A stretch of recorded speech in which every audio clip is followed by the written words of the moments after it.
As Sister Jamila lights her candle, she whispers a prayer passed down to her through over 40 generations of her family. The rising smoke carries her prayer high into the heavens. She is a member of the original Christian church, started almost 2,000 years ago. But what happened to this original church, and where do we find it?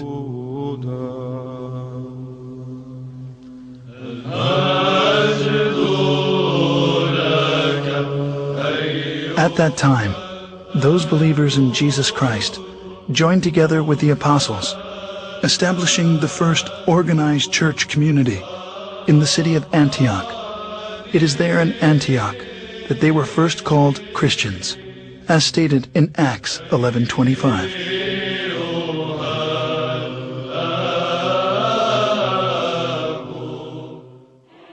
Scholars estimate there are over 2,600 groups today who lay claim to being the church, or at least the direct descendant of the church described in the New Testament. As Christianity has inarguably played a considerable role in our history, it is important to understand the factors which have led to its current divided state.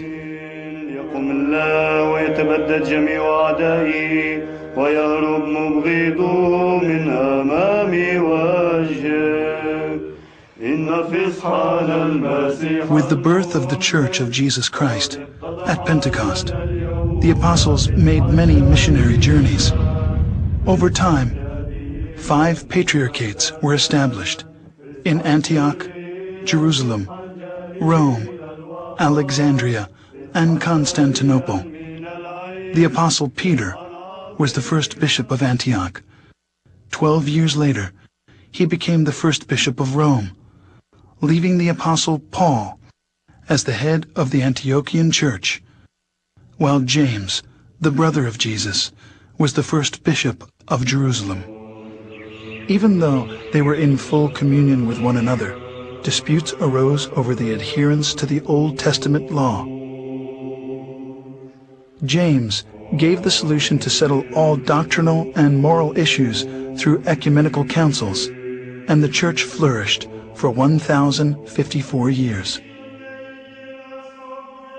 The first council was known as the Council of Jerusalem, as documented in Acts 15.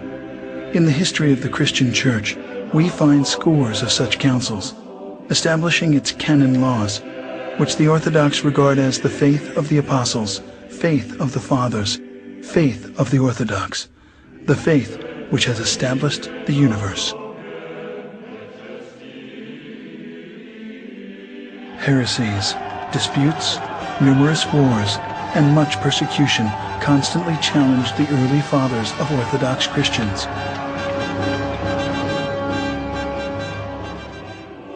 But because the church was unified, it continued to survive. At the Ecumenical Council in 325 at Nicaea, the bishops decided they needed a creed. After much prayer and some 90 years, what's known today as the Nicene Creed was finally written.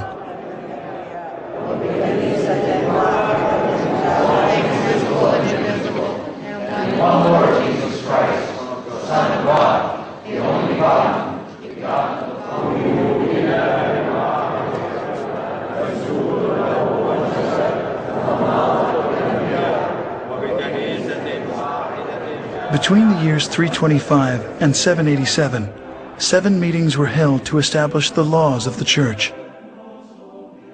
These became known as the 7 Ecumenical Councils. The faith of the Church at the close of its first 1,000 years was the same. The doctrine, the creed, the government were all recognized as one everywhere.